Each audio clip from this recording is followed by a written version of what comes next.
ಹಾಗೆ ಕಾರ್ಯಕ್ರಮಕ್ಕೆ ಸ್ವಾಗತ ಮಾಡ್ತಾ ಇದ್ದೇನೆ. Thank you. ಸೊ ಈಗ ಕಾಂಗ್ರೆಸ್ ಸರ್ಕಾರದ ವಿಷಯದಲ್ಲಿ ಹೇಳೋದಾದರೆ ನಿಮ್ಮ ಕ್ಷೇತ್ರದ ವಿಷಯಕ್ಕೆ ನಿಮ್ಮ ಬಗ್ಗೆ ಇನ್ನೂ ಬರಲಿಕ್ಕಿದೆ. ಕಾಂಗ್ರೆಸ್ ಸರ್ಕಾರದ ವಿಷಯದಲ್ಲಿ ನಾವು 95% ಅಥವಾ ಅದಕ್ಕಿಂತ ಹೆಚ್ಚು ಭರವಸೆಗಳನ್ನು ಈಡೇರಿಸಿದ್ದೇವೆ ಅಂತ ಹೇಳ್ತಾ ಇದ್ದೀರಿ. ಸೊ ಅಂಥ ಭರವಸೆಗಳ ಪಟ್ಟಿಗೆ ಬಂದಾಗ ಮೂಡುಬಿದಿರೆಗೆ ಕೊಟ್ಟ ಭರವಸೆ ಯಾವುದಾದ್ರು ಈಡೇರಿದೆಯಾ ಅಂತ ಅನಿಸ್ತದೆ ನಿಮಗೆ? ಮುಖ್ಯಮಂತ್ರಿಗಳು 140 ಭರವಸೆಗಳನ್ನು ಈಡೇರಿಸಿದ್ದಾರೆ. ಹಸಿವು ಮುಕ್ತ ಕರ್ನಾಟಕದ ಕನಸನ್ನು ಕಂಡವರು ಈ ದೇಶದಲ್ಲಿದ್ದರೆ ಅದು ಕರ್ನಾಟಕದ ಮುಖ್ಯಮಂತ್ರಿ ಸಿದ್ದರಾಮಯ್ಯನವರು. ಭಾರತ ದೇಶದಲ್ಲಿ ಯಾವುದೇ ರಾಜ್ಯದಲ್ಲಿ ಅನ್ನಭಾಗ್ಯ ಇಲ್ಲದಿದ್ದರೂ ಕೂಡ ಕರ್ನಾಟಕದಲ್ಲಿ ಮುಖ್ಯಮಂತ್ರಿಗಳಾದ ಅರ್ಧ ಗಂಟೆಯ ಒಳಗೆ ಒಂದು ನಿರ್ಧಾರವನ್ನು ತೆಗೆದುಕೊಂಡು ಹಸಿವು ಮುಕ್ತ ಕರ್ನಾಟಕ ಆಗಬೇಕು, 6 ಕೋಟಿ ಕನ್ನಡಿಗರು 3 ಹೊತ್ತು ಅನ್ನ ತಿನ್ನಬೇಕು ಎಂಬ ದೊಡ್ಡ ಚಿಂತನೆಯನ್ನು ಮಾಡಿದವರು ಈ ರಾಜ್ಯದ ಮುಖ್ಯಮಂತ್ರಿ. ಅದನ್ನು ಈ ರಾಜ್ಯದ ಮುಖ್ಯಮಂತ್ರಿಗಳು ಈಡೇರಿಸಿದ್ದಾರೆ. ದೇಶದ ಯಾವುದೇ ಭಾಗದಲ್ಲಿ ಇಂತಹ ಒಂದು ಬಡವರ ಹೊಟ್ಟೆ ಹಸಿವಿಗೆ ಸ್ಪಂದಿಸುವಂಥ ಕಾರ್ಯಕ್ರಮ ಇಲ್ಲ. ಅದೇ ರೀತಿ ಶಾಲಾ ಮಕ್ಕಳಿಗೆ ಕ್ಷೀರಭಾಗ್ಯ, ಶೂ ಭಾಗ್ಯ, ಯೂನಿಫಾರ್ಮ್ ಭಾಗ್ಯ, ಮಧ್ಯಾಹ್ನದ ಬಿಸಿ ಊಟ, ಉತ್ತಮ ಗುಣಮಟ್ಟದ ಸೈಕಲ್ ಅಂತ ಎಲ್ಲ ವ್ಯವಸ್ಥೆಯನ್ನು ಈ ರಾಜ್ಯದ ಜನಮೆಚ್ಚಿದ ಮುಖ್ಯಮಂತ್ರಿಗಳಾದಂಥ ಸಿದ್ದರಾಮಯ್ಯನು ಮಾಡಿದ್ದಾರೆ. ಭಾರತ ದೇಶದಲ್ಲಿ ಇಂದು ಇರುವಂಥ 32 ರಾಜ್ಯಗಳಲ್ಲಿರುವಂಥ ಮುಖ್ಯಮಂತ್ರಿಗಳಲ್ಲಿ ನಮ್ಮ ರಾಜ್ಯದ ಕನ್ನಡಿಗ ಮುಖ್ಯಮಂತ್ರಿ ಆದಂಥ ಸಿದ್ದರಾಮಯ್ಯನವರಿಗೆ ಸರಿಸಾಟಿಯಾದ ಮುಖ್ಯಮಂತ್ರಿ ಇನ್ನೊಬ್ಬ ಇಲ್ಲ ಎಂಬುದನ್ನು ಎದೆಮುಟ್ಟಿ ನಾನು ಹೇಳಲಿಕ್ಕೆ ಇಚ್ಛಿಸ್ತೇನೆ. ನಾನು ರಾಜಕೀಯದಲ್ಲಿ ಸುಮಾರು 25 ವರ್ಷ ಸೇವೆ ಮಾಡಿದ ತುಂಬ ಮುಖ್ಯಮಂತ್ರಿಗಳ ನಡಿಗೆಯನ್ನು ನೋಡಿದ್ದೇನೆ, ಅಭಿವೃದ್ಧಿಯ ಚಿಂತನೆಗಳನ್ನು ನೋಡಿದ್ದೇನೆ. ಆದರೆ ಸಿದ್ದರಾಮಯ್ಯನವರು ಮಾಡಿದಂಥ ಅಭಿವೃದ್ಧಿಯ ಎದುರು ಯಾವುದೇ ಮುಖ್ಯಮಂತ್ರಿ ಸರಿಸಾಟಿ ಇಲ್ಲ. ಅಂತಹ ಕೆಲಸವನ್ನು ಮಾಡಿ ತೋರಿಸಿದ್ದಾರೆ. ಅದಕ್ಕೆ ಒಂದು ಮುಖ್ಯ ಕಾರಣ 13 ವರ್ಷ ಕರ್ನಾಟಕ ರಾಜ್ಯದ ಮುಖ್ಯಮಂತ್ರಿಗಳಾಗಿ ಅವರ ಅನುಭವವೇ ಅದಕ್ಕೆ ಮುಖ್ಯ ಕಾರಣ. ಓಕೆ, ನಾವೀಗ ನಿಮ್ಮ ಕ್ಷೇತ್ರಕ್ಕೆ ಬರೋದು, ನೀವು ಅಂದರೆ ಈಗಾಗಲೇ ಬಹಳಷ್ಟು ಕೆಲಸ ಮಾಡಿದ್ದೇವೆ ಅಂತ ಹೇಳ್ತಾ ಇದ್ದೀರಿ. ಸೊ ಈಗ ನೀವು ಯಾವ ಕೆಲಸವನ್ನು ನೆನಪಿಸಿಕೊಂಡು ಜನರಿಗೆ ಹೇಳಲಿಕ್ಕೆ ಬಯಸ್ತಾ ಇರೋದಂಥದ್ದು? ಮೂಡಬಿದ್ರೆ ಪ್ರದೇಶದ ರಸ್ತೆಗಳೆಲ್ಲ ಸಂಚಾರಕ್ಕೆ ಯೋಗ್ಯವಾಗಿ ಇರಲಿಲ್ಲ. ಮೂಡಬಿದ್ರೆಯ ಆಸುಪಾಸಿನ ರಸ್ತೆಗಳೆಲ್ಲ ಒಂದು ಸಂಚಾರಕ್ಕೆ ಯೋಗ್ಯವಲ್ಲದಂಥ ಪರಿಸ್ಥಿತಿಯಲ್ಲಿತ್ತು. ಆ ಕಾಲ ಹಾಗೆ ಸರ್ಕಾರದಲ್ಲಿ ದೊಡ್ಡ ಮೊತ್ತದ ಫೈನಾನ್ಸ್ ಕಮಿಟ್ಮೆಂಟ್ಸ್ ಇರಲಿಲ್ಲ. ಇವತ್ತು ಹಾಗೆಲ್ಲ. ಈಗ ಕೆಲವು ವರ್ಷಗಳಿಂದ ನಮ್ಮ ಬಜೆಟ್ ಗಾತ್ರ ದೊಡ್ಡದಾಗ್ತಾ ಬಂದಾಗ PWD ಇಲಾಖೆಗೆ ಹೆಚ್ಚು ಅನುದಾನವನ್ನು ಒದಗಿಸುವಂಥ ಕೆಲಸ ಸರ್ಕಾರ ಮಾಡ್ತಾ ಬಂದಿದೆ. ಅದರಲ್ಲಿ ಎತ್ತಿದ ಕೈ ನಮ್ಮ ನಾಡಿನ ಮುಖ್ಯಮಂತ್ರಿಗಳಾದಂಥ ಸಿದ್ದರಾಮಯ್ಯನವರು. ಈ 20 ವರ್ಷಗಳ ರಾಜಕೀಯ ವ್ಯವಸ್ಥೆಯಲ್ಲಿ ಈ 5 ವರ್ಷ ಸಿದ್ದರಾಮಯ್ಯನವರು ಹಣಕಾಸು ಮಂತ್ರಿ ಮುಖ್ಯಮಂತ್ರಿಗಳಾಗಿದ್ದಂಥ ಸಂದರ್ಭದಲ್ಲಿ ರಸ್ತೆಗಳಿಗೆ ಅವರು ಕೊಟ್ಟಂಥ ಅನುದಾನ ಅದನ್ನು ನಾನು ಎಣಿಸಲಿಕ್ಕೆ ಸಾಧ್ಯ ಇಲ್ಲ. ಅದೇ ನಮಗೆ ಶ್ರೀರಕ್ಷೆ. ಯಾವುದೇ ಹಳ್ಳಿಗೆ ಹೋದಾಗ ಅಲ್ಲಿ ಕಾಂಕ್ರೀಟ್ ರಸ್ತೆ ಆಗಿದೆ, ಅಲ್ಲಿಯ ರಸ್ತೆಗಳು ಫೇವರ್ ಫಿನಿಶ್ಡ್ ರಸ್ತೆಗಳಾಗಿದೆ. ಅದೇ ನಮಗೆ ಕಾಂಗ್ರೆಸ್ ಕಾರ್ಯಕರ್ತರಿಗೆ ಶ್ರೀರಕ್ಷೆ. ಸೊ ಇನ್ನು ನಾವು ಮೂಡುಬಿದಿರೆ ಕ್ಷೇತ್ರಕ್ಕೆ ಅಥವಾ ಇಲ್ಲಿ ನಿಮ್ಮ ವ್ಯಾಪ್ತಿಯಲ್ಲಿ ನೋಡೋದಾದರೆ ಮುಲ್ಕಿ ಅಥವಾ ಇಲ್ಲಿ ಬಜ್ಪೆ ವಿಸ್ತಾರವಾದ ಕ್ಷೇತ್ರವನ್ನು ಹೊಂದಿದ್ದೀರಿ. ಸೊ ಇದನ್ನು ನಿಭಾಯಿಸುವುದು ಹೇಗೆ ನಿಮಗೆ ಸಾಧ್ಯ ಆಗ್ತಾ ಇದೆ? ಅದು ನನಗೆ ಪರಿಪಾಠ ಆಗಿ ಹೋಗಿದೆ. ಯಾಕೆಂದರೆ ಪ್ರಥಮದಲ್ಲಿ ನಾನು ರಾಜಕೀಯಕ್ಕೆ ಬರುವಾಗ ಇಷ್ಟು ಕಷ್ಟ ಇದೆ ಅಂತ ಎಣಿಸಿರಲಿಲ್ಲ. ನಾನು ವಿಧಾನ ಪರಿಷತ್ತಿನ ಸದಸ್ಯನಾಗಿದ್ದವ. ಆ ಸಂದರ್ಭದಲ್ಲಿ ನಾವು ಆರಂಭವಾಗಿ ಇರ್ತಾಯಿದ್ದೆವು. ವಿಧಾನ ಪರಿಷತ್ತಿನ ಸದಸ್ಯನಿಗೆ ಅಂಥ ದೊಡ್ಡ ಕ್ಷೇತ್ರದ ಜವಾಬ್ದಾರಿಗಳಿಲ್ಲ. ಆದರೆ ಶಾಸಕನಾದ ನಂತರ ಗೊತ್ತಾಯಿತು, ನಾನು ಮಂಗಳೂರಿನಲ್ಲಿ ವಾಸಿಸ್ತಿದ್ದೆವು. ನನ್ನ ಮೂಲ ಮನೆಗೆ ಮೂಡುಬಿದ್ರೆಗೆ ಬಂದು ವಾಸಿಸಿದೆ. ನನ್ನ ಮನೆ ಬೇರೆ ರಾಜ್ಯದಲ್ಲಿ ಯಾವುದೇ MLAಗಳಿಗಿಂತ ಭಾಳ ವೇಗವಾಗಿ ಜನರಿಗೆ ಮುಟ್ಟುವಂಥ ಸ್ಥಳದಲ್ಲಿ ನಾನು ಮೂಡುಬಿದ್ರೆಯಲ್ಲಿ ಪೇಟೆಯಲ್ಲಿ ಮನೆ, ನನ್ನ ತಂದೆಯವರು ಮಾಡಿಟ್ಟಂಥ ಮನೆಯಲ್ಲಿ ವಾಸವಾಗಿದ್ದೇನೆ. ಆದ್ದರಿಂದ ಆಟೋ ರಿಕ್ಷಾ ಇಲ್ಲದ ಬಸ್ಸಿನಿಂದ ಇಳಿದು ನೇರವಾಗಿ ನನ್ನ ಮನೆಗೆ ಬರುವಂಥ ವ್ಯವಸ್ಥೆ ಜನರಿಗಿದೆ. ಆದ್ದರಿಂದ ಆವಾಗ ಗೊತ್ತಾಯ್ತು ನನಗೆ, ಜನ MLAಯನ್ನು ಹುಡುಕಿಕೊಂಡು ಬರ್ತಾರೆ, ಅವರ ಕಷ್ಟ ಅದನ್ನೆಲ್ಲ ಅವರು MLA ಅಂತ ಹೇಳಿದರೆ ಅವರಿಗೆ ಸಮಾಧಾನ ಆಗ್ತದೆ. ಕೆಲಸ ಆಗುವಾಗ ಸ್ವಲ್ಪ ಲೇಟ್ ಆಗ್ಬೋದು, ಆದರೆ MLA ಹತ್ರ ಕಷ್ಟ ನಿಗೂಢಗಳನ್ನು ಹೇಳಿದಾಗ ಅವನಿಗೆ ಸ್ವಲ್ಪ ಅವನ ಕಷ್ಟದ ಭಾರ ಕಮ್ಮಿ ಆಗ್ತದೆ. ಅದೆಲ್ಲ ನನ್ನ ಶಾಸಕನಾದಂಥ ನಂತರ ಅನುಭವಿಸಿದಂಥ ವಿಷಯಗಳು. ಇವತ್ತು ಅದೆಷ್ಟೋ ಕೆಲಸಗಳು ಅವರ ಹಕ್ಕುಪತ್ರ ಇರ್ಬೋದು, ಅವರಿಗೆ ಮನೆ ನಿವೇಶನ ಇರ್ಬೋದು, ಬೇರೆ ಬೇರೆ ಅಕ್ರಮ ಸಕ್ರಮ ಇರ್ಬೋದು, ಡಿಕ್ಲರೇಷನ್ ಇರ್ಬೋದು, ಅಂತಹ ಕೆಲಸಗಳು MLA ಬಂದು ಹೇಳಿಕೊಂಡಾಗ ಅವನಿಗೆ ನ್ಯಾಯ ಸಿಗ್ತದೆ ಎಂಬ ವಿಶ್ವಾಸ ಇರ್ತದೆ. ಅದನ್ನೆಲ್ಲ 20 ವರ್ಷದಲ್ಲಿ ಪ್ರಾಮಾಣಿಕ ರೀತಿಯಲ್ಲಿ ಮಾಡುವಂಥ ಕೆಲಸ ಮಾಡಿದ್ದೇನೆ. ನಾನು ಒಬ್ಬ ಶಿಕ್ಷಕನ ಮಗ. ನಾವು ಕೃಷಿ ಕುಟುಂಬದಿಂದ ಬಂದವರು. ನನ್ನ ತಾಯಿಯ ಮನೆಯಲ್ಲೂ ಕೂಡ ಬೇಕಾದಷ್ಟು ಕೃಷಿ ಭೂಮಿಗಳಿದ್ದು, ತಂದೆಯ ಭಾಗದಲ್ಲಿ ಕೂಡ ಬೇಕಾದಷ್ಟು ಕೃಷಿ ಭೂಮಿಗಳಿದ್ದು, ಬಹಳ ಇದರಲ್ಲಿ ನಾನು ತಿಳ್ಕೊಂಡವ. ಅಡಿಕೆ ತೋಟವನ್ನು ಇಟ್ಟವ, ಅಡಿಕೆ ತೋಟಕ್ಕೆ ನೀರು ಹಾಯಿಸಿ ತಿಳಿದುಕೊಂಡವ.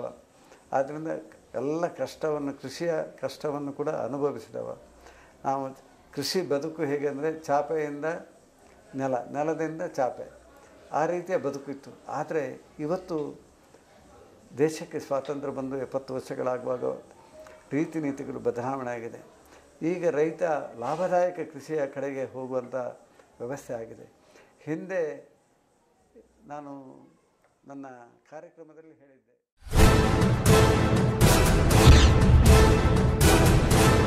ನೀವು ಮಾತಾಡ್ತಾ ಇದ್ದೀರಿ, ಕೃಷಿ ಬಗ್ಗೆ ಹೇಳ್ತಾ ಇದ್ದೀರಿ. ಬಟ್ ಕೃಷಿಕರಿಗೆ ಇವತ್ತಿನ ಸ್ಥಿತಿಯಲ್ಲಿ ಬದುಕಲಿಕ್ಕೆ ಸಾಧ್ಯ ಆಗ್ತದಾ, ಅಥವಾ ಅಂಥ ವಾತಾವರಣವನ್ನು ನೀವು ಸೃಷ್ಟಿ ಮಾಡಿಕೊಟ್ಟಿದ್ದೀರಾ? ಕಾಂಗ್ರೆಸ್ ಸರ್ಕಾರ ಮಾಡಿಕೊಟ್ಟಿದೆ. 65 ವರ್ಷಗಳ ಹಿಂದಿನ ಕೃಷಿ ಬದುಕನ್ನು ಕಂಡವ. ಆ ಕಾಲದಲ್ಲಿ ಭತ್ತದ ಬೇಸಾಯ ಬಿಟ್ಟು ದಕ್ಷಿಣ ಕನ್ನಡ ಜಿಲ್ಲೆಯಲ್ಲಿ ಬೇರೆ ವ್ಯವಸ್ಥೆ ಇರಲಿಲ್ಲ. ನಾವು ಭತ್ತದ ಬೇಸಾಯ ಮಾಡಿ ಬದುಕಿದಂಥ ಇತಿಹಾಸ, ಬೇಕಾದಷ್ಟು ಭೂಮಿಯಲ್ಲಿ ಉಳುಮೆ ಮಾಡಿ ಬದುಕಿದಂಥ ಕುಟುಂಬ ನಂದು. ಆ ಕಾಲದಲ್ಲಿ ಊಟ ಮಾಡಿದರೆ ಸಾಕು, ಅದೇ ದೊಡ್ಡ ಶ್ರೀಮಂತ ಬದುಕು. ವರ್ಷಕ್ಕೆ 1-2 ಜೊತೆ ಬಟ್ಟೆ ಇದ್ದರೆ ಅದು ಶ್ರೀಮಂತನ ಬದುಕು ಆಗಿತ್ತು. ತಾವು ಇವತ್ತು ಕೇಳ್ತಾ ಇದ್ದೀರಿ ಇವತ್ತಿನ ಪರಿಸ್ಥಿತಿಯಲ್ಲಿ ಕೃಷಿ ಮಾಡ್ಬೋದು ಅಂತ. ಇವತ್ತು ಆಧುನಿಕ ಕೃಷಿ ಪದ್ಧತಿಯಲ್ಲಿದ್ದೇವೆ. ಇವತ್ತು ಒಬ್ಬ ಸಾಮಾನ್ಯ ಕೃಷಿಕನ ಮನೆಯಲ್ಲಿ ಕೂಡ ಸ್ಕೂಟರು, ಮೋಟರ್ ಸೈಕಲು, ಕಾರಿದೆ. ಇದು ಬದಲಾವಣೆಯ ವ್ಯವಸ್ಥೆ. ಮನುಷ್ಯನಿಗೆ ತೃಪ್ತಿ ಸ್ವಲ್ಪ ಕಮ್ಮಿ. ನಾವು ಯಾವತ್ತೂ ಹೇಳ್ತೇವೆ, ಕೆಲವರು ರಾಜಕಾರಣಿಗಳು ಭಾಷಣದಲ್ಲಿ ಹೇಳ್ತಾರೆ, ದೇಶಕ್ಕೆ ಸ್ವಾತಂತ್ರ್ಯ ಬಂದು ಏನಾಯಿತು ಅಂತ. ದೇಶಕ್ಕೆ ಸ್ವಾತಂತ್ರ್ಯ ಬಂದದ್ರಿಂದಾಗಿ ಇವತ್ತು ಸಾಮಾನ್ಯ ಪ್ರಜೆ 3 ಹೊತ್ತು ಊಟ ಮಾಡ್ತಾನೆ. ಸಾಮಾನ್ಯ ಪ್ರಜೆಯ ಮಗು ಶಾಲೆಗೆ ಹೋಗ್ತಾ ಇದೆ. ಸಾಮಾನ್ಯ ಪ್ರಜೆಯ ಮಗು ಇಂಜಿನಿಯರ್ ಆಗಲಿಕ್ಕೆ, ಡಾಕ್ಟರ್ ಆಗಲಿಕ್ಕೆ, ವಕೀಲನಾಗಲಿಕ್ಕೆ ಸಾಧ್ಯ ಆಗಿದೆ. ಅದಕ್ಕೆ ಉದಾಹರಣೆ ಈ ರಾಜ್ಯದ ಮುಖ್ಯಮಂತ್ರಿಗಳಾದಂಥ ಸಿದ್ದರಾಮಯ್ಯನವರು. ಅದಕ್ಕೆ ಉದಾಹರಣೆ ಈ ರಾಜ್ಯದ ಮುಖ್ಯಮಂತ್ರಿ ಸೇವೆ ಮಾಡಿದಂಥ ವೀರಪ್ಪ ಮೊಯ್ಲಿಯವರು. ಅವರೆಲ್ಲ ಒಂದು ಸಣ್ಣ ಕೃಷಿ ಕುಟುಂಬದಿಂದ ಬಂದವರು. ಇವತ್ತು ಮುಖ್ಯಮಂತ್ರಿಗಳಾಗಿ, ವಕೀಲರಾಗಿ ಸೇವೆ ಮಾಡುವಂಥ ಜನ. ಅದೆಷ್ಟೋ ಜನರಿಗೆ CETಯ ಮುಖಾಂತರ ಅವರ ಬದುಕಿಗೆ ಒಂದು ಭದ್ರ ಬುನಾದಿಯನ್ನು ಹಾಡಿಕೊಟ್ಟುವಂಥ ಶಕ್ತಿ ಆ ರಾಜಕಾರಣಿಗಳಿಗೆ ಬಂದಿದೆ. ಇದು ಬದಲಾವಣೆ. ಒಂದು ಕಾಲ ಇತ್ತು ಭಾರತ ದೇಶದಲ್ಲಿ, ನಾನೆಲ್ಲ ನೋಡಿದ್ದೇನೆ, ಶ್ರೀಮಂತ ವರ್ಗ ಮಾತ್ರ ಹಂಚಿನ ಮನೆಯಲ್ಲಿ ಇದ್ದರು. ಬಡ ಕುಟುಂಬ, ದುಡಿಯುವ ಕುಟುಂಬ ಎಲ್ಲ ಮುಳಿಹುಲ್ಲಿನ ಮನೆಯಲ್ಲಿದ್ದರು, ಮಣ್ಣಿನ ನೆಲದಲ್ಲಿದ್ದರು. ಅವರ ಮಕ್ಕಳು ಶ್ರೀಮಂತರ ಮನೆಗೆ ಕೆಲಸಕ್ಕೆ ಹೋಗುವಂಥ ವ್ಯವಸ್ಥೆ ಇತ್ತು. ಯಾವ ಬಡವನ ಮಗು ಕೂಡ ವಿದ್ಯಾಭ್ಯಾಸಕ್ಕೆ ಅವರಿಗೆ ಅವಕಾಶಗಳು ಇರಲಿಲ್ಲ.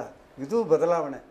ಇವತ್ತು ಕಾಂಗ್ರೆಸ್ ಸರ್ಕಾರ 65-70 ವರ್ಷಗಳಲ್ಲಿ ಸಾಮಾನ್ಯ ವ್ಯಕ್ತಿಯ ಮಗು ಶಾಲೆಗೆ ಹೋಗುವಂಥ ಕೆಲಸ, ಸಾಮಾನ್ಯ ವ್ಯಕ್ತಿಯ ಮಗನ ಆರೈಕೆಗೆ ಆಸ್ಪತ್ರೆಗಳ ನಿರ್ಮಾಣ, ಅಲ್ಲದೆ ಬೇರೆ ಬೇರೆ ವ್ಯವಸ್ಥೆಯನ್ನು ಮಾಡಿದೆ.